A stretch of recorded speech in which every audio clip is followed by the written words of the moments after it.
It is August 8th, 2019. Welcome to VLAUGUST. Dude, you really need to trim your beard a little there. It's kinda... You need to do that too, you know.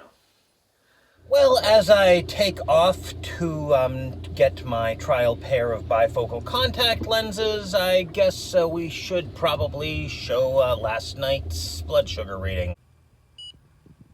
Yep, too many carbs. Again. Yeah. It's the carbs. I mean, I didn't even do anything too crazy. I didn't go to Pizza Hut, but I did. Just a little bag of snacks, and I'm not backing up properly. I have 2 little bags of snacks. They're only little bags. Yeah, I shouldn't even have the one. You get the idea. Well, here's this morning's. Well, better than last night.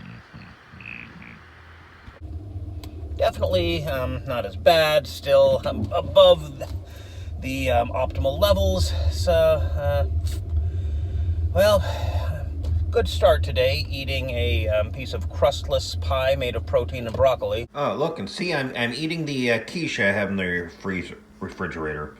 There's no crust, so basically no carbs at all. I don't know. How do carbs work? Okay, as you might be able to see, I have cleaned more of the floor. I don't know, I got to do at least another pass. I ran out of cleaners. Yeah, most of those bottles are empty, except, well, it doesn't matter. But I bought this, and it works pretty well. The problem is I used too much of it, so I had to rinse the floor several times. I think I still might need to use this a little bit more, but more sparingly. But my plan is to get this in the entire section. If you actually finish the entire section, not in there. That's for another day. To this side of the crack, and also I guess here, basically, cutoff line being the furniture. So you can see I did get a bit there. Maybe also finish this area. Oh my. Yeah, I need to clean more frequently, I know. Look, I just noticed this does this, so that's a little more cleaning. Great. Okay, well, I got my contact lenses. I'm going to show you the bag, but it's got my phone number on it, and I get enough crank calls as it is, so, L, R, right. Well, this is right, this is left. Right. Stop saying right! Go left, right? Now go up, right? Go down, right? Ooh, nasty.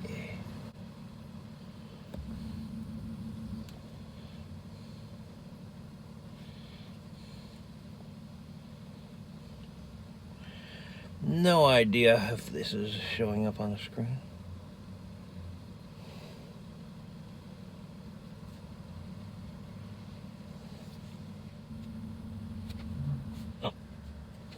Left.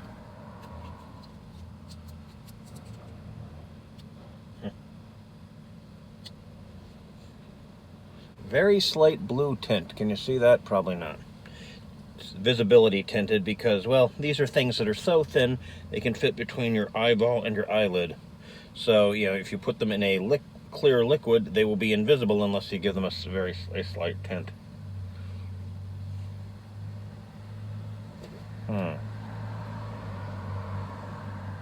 Trying to adjust my glasses here. Woo!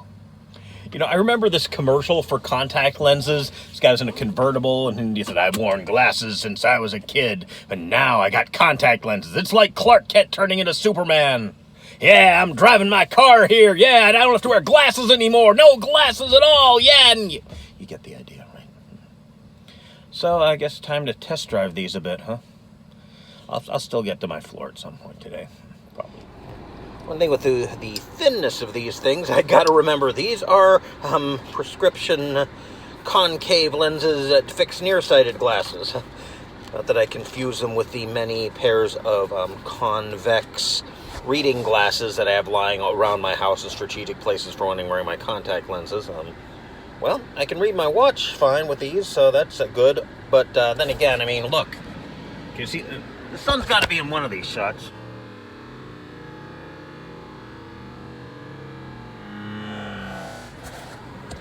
Yeah, I'm in bright, direct sunlight, so... Yeah, I mean, look, I've got almost Texas Chainsaw Massacre effect going on here. Yeah, so perhaps not the best test just yet. Okay, testing these out here. So far, well, I can read my watch, and I can read the release date on the back of a Criterion DVD, but distance is kind of blurry. I mean, it's not enough that it'll hinder my driving so far. I don't know, I haven't tried night driving yet, but actually, how would bifocal contact lenses even work? I mean, normal bifocals, you know, basically the bottom half is a convex lens, the top is a concave lens, you know, far-sighted, nearsighted, and you know, your eye will look in the top part if you want to see distance, the lower part if you want to see, but I mean, doesn't the contact lens stay in your eye? So I mean, it doesn't matter if the bottom is different than the top, it'll just move with your eye, right? I don't know. Well, you know, continue to test drive these. I wonder if I should risk testing them with night driving. You know, one thing I didn't even think about, notice my choice of t-shirt here. Yeah, I actually yesterday pre-ordered the Criterion Showa-era Godzilla Blu-ray box set. The Showa era is the first era of Godzilla films, Showa being the reign of Emperor Hirohito. That the Showa era of Godzilla is from 1954 to 1975, or 1977 in the US.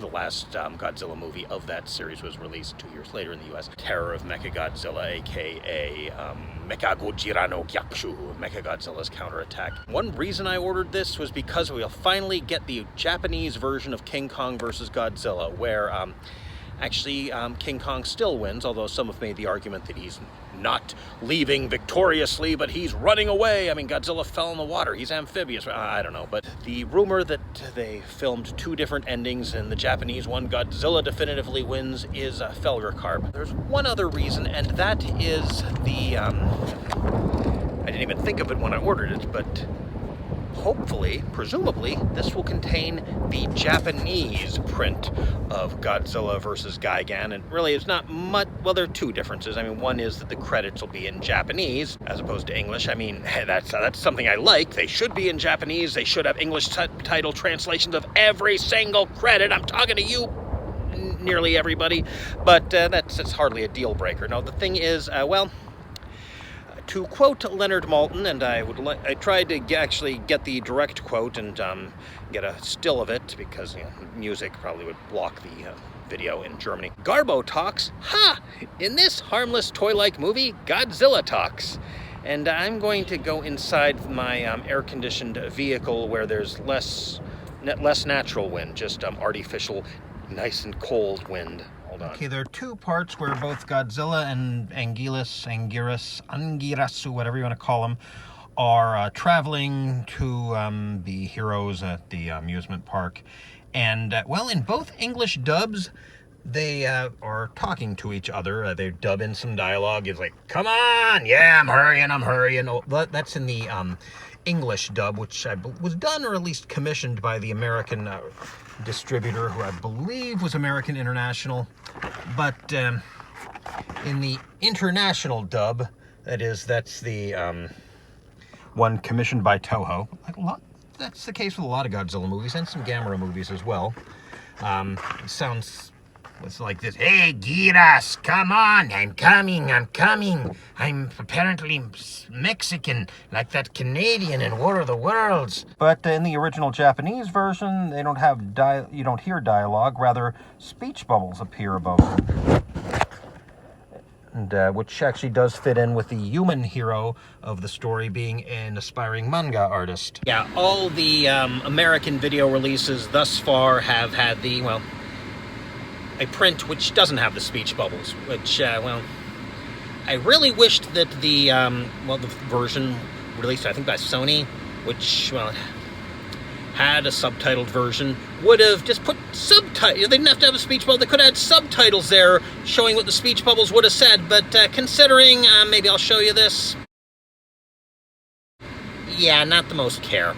Oh, well, back to goals for a second. I'm not very far. I got like 2 or 3 pages in. I think I learned 1 or 2 more things I didn't know. I'm not sure if I need to know them yet. I mean, I'm really tempted to go out to eat so that I can not have the distractions I might normally have. To that, and I put off cleaning the kitchen floor a little longer. That is a pain. Ugh, stupid sexist 50s floor designers. Or was it the 40s? I don't know. It's from 1952, 1954.